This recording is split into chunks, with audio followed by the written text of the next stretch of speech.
You know what makes me a lot of thinking. It was your current interview for Al Jazeera, because you mentioned there that we have to find some real viable alternatives because we are facing capitalism with Asian values. And some idiots accuse me here of racism, but I didn't mean it. I'm just asking, what is it, Asian values? Because from some... It's ironically, that's how they call it. For example, if you ask Chinese, they don't call it capitalism. The Chinese term for capitalism is socialism with Chinese characteristics. Yeah, but I got it. I've spent some time in Indonesia, and they are Asian as well, Indonesians. But they are not hard-working army as Chinese or Singaporeans. Yeah. They are easygoing Asians. I use this term strictly ironically because this is the way we Europeans like to deal with it.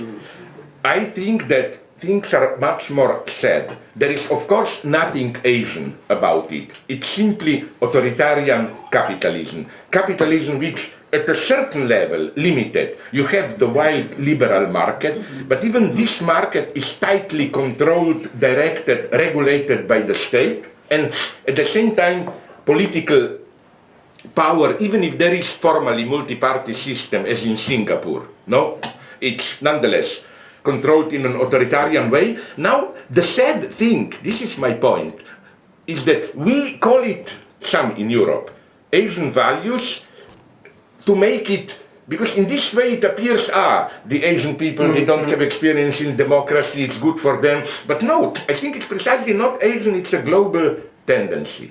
I think really that something fundamentally is changing now in capitalism, that, as I put it somewhere, this eternal marriage between capitalism and democracy is approaching divorce. Because the most dynamic capitalism today is the capitalism are those who do not have democracy. Even to be more ironic, look at China, It looks today as if ex-communists are the best managers of capitalism. And I really have this theory here, to repeat Marx. Marx said something very intelligent, but it was not only Marx, about England. He said, why was England, United Kingdom, so successful in early capitalism? Because, he said, instead of France, where bourgeoisie, the new class, did revolution, English capitalists, spontaneously, not as organized decision, got it that it's best for their collective interests to leave to another class aristocracy political power. So to avoid factional struggles, the best collective political representative of capitalists as a class is aristocracy, and it worked. And maybe in China this is what's happening. Capitalists got it that their best collective political representative is the Communist Party, And I think it literally works. They told me, my friends in China, my friends, I will not mystify it, that leftist philosopher Wang Hui is my colleague there, he nonetheless showed me something wonderful, 2 books. Okay, the second one is a joke, but it's a beautiful one. He showed me, I have to believe him for translation, he showed me an elementary school textbook from North Korea, where there is a page for small children, where they ask, children are explained, they claim that their leader, Kim Jong-il, the son, is so pure that he doesn't have to urinate and defecate. Because he is so pure. My God, I like this. There is hope for us. Okay, but more seriously. Maybe not pure, but poor. Just poor boy. Yeah, he doesn't have anything to But more serious. You know that, in what sense are they, Communist Party, the best collective representatives of capital? You know that he showed me the last editions of the official Bible, like the Comintern book, which is the history of the Chinese Communist Party. And he showed me in the last edition, a chapter is missing which was there in the previous editions. The chapter describing nothing dark, very honorable communist activity. That in the late 20s, early 30s, there was a kind of economic boom in China, 1920s, 30s, in the Shanghai area. And communists there played a pretty good role of organizing trade unions and so on. This chapter disappeared because it may give to the people the wrong idea. What if we want?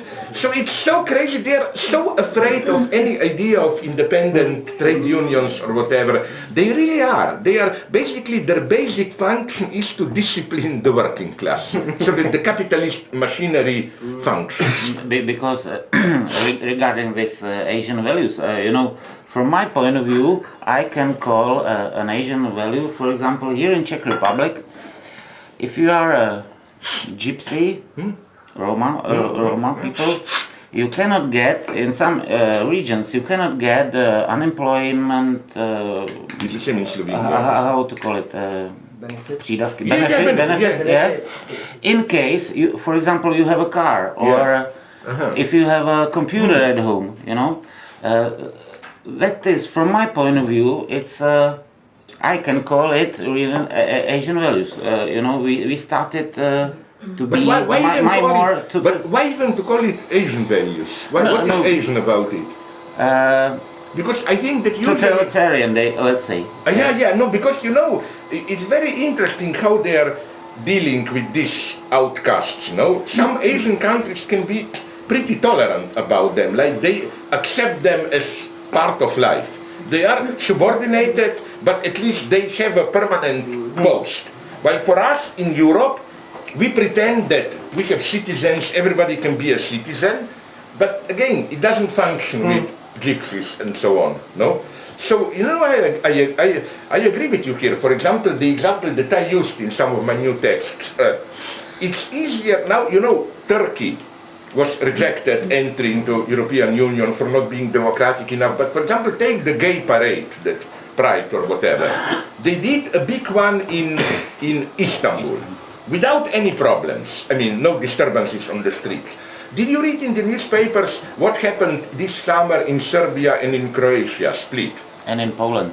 Also, yeah. I mean, in the Croatian town of Split, it was a nightmare. 700 homosexuals, protected by 2,000 policemen, protecting them against 10,000 of local people who really wanted to beat them and lynch them. And even the state didn't clearly condemn the demonstrators. They said, yes, violence is not acceptable, but on the other hand, why did homosexuals have to provoke this Catholic city and so on and so on? No, I think that this is why, this brings me to my big thesis. I think that when we talk about the threat, what right-wingers like to say, European civilization, Judeo-Christian heritage is threatened. Yes, it is under threat, but the new populist right-wingers are the main threat, because I think that there are great things in European legacy. Egalitarianism, feminism, democracy, social justice. My God, the big thing about Europe for me, and you find different versions of it, from Greek democracy to Christian idea of Holy Spirit and so on.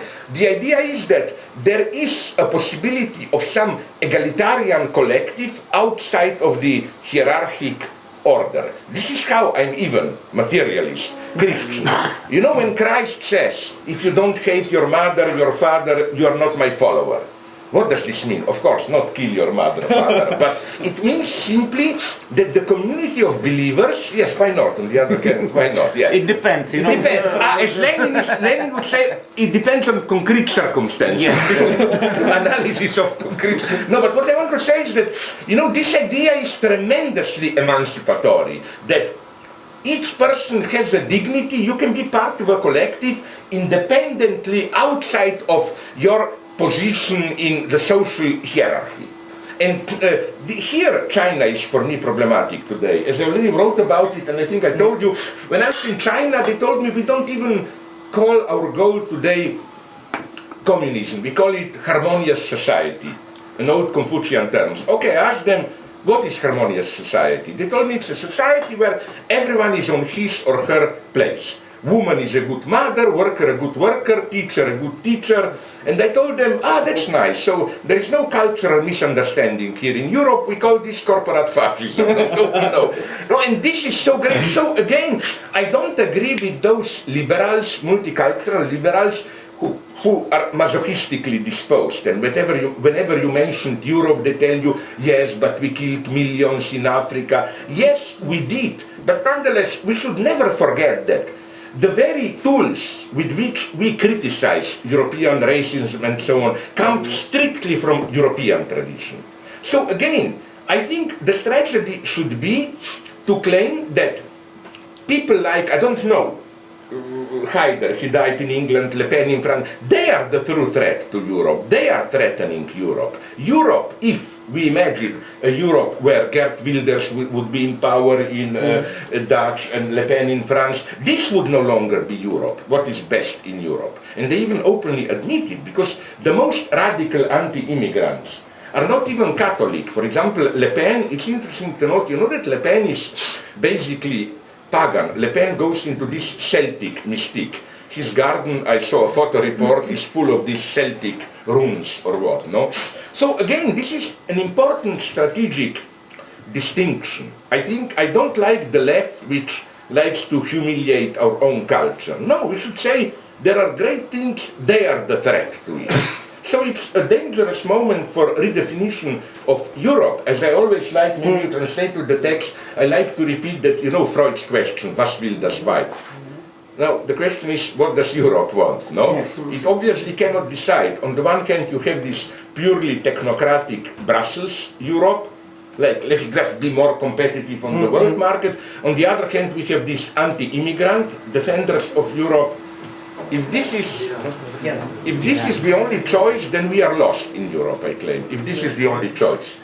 Only a renewed left, with some more emancipatory vision of Europe, can save Europe.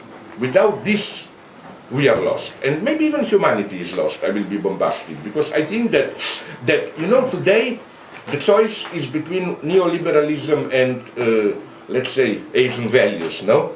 But I wouldn't like to live in the world where this is the only choice, no?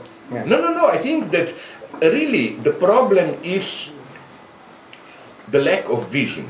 And I think that this lack of vision is precisely for me the proof how strong ideology rules.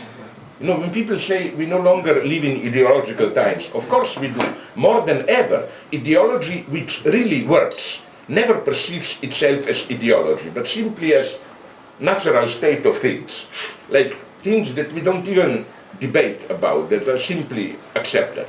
I talk too much.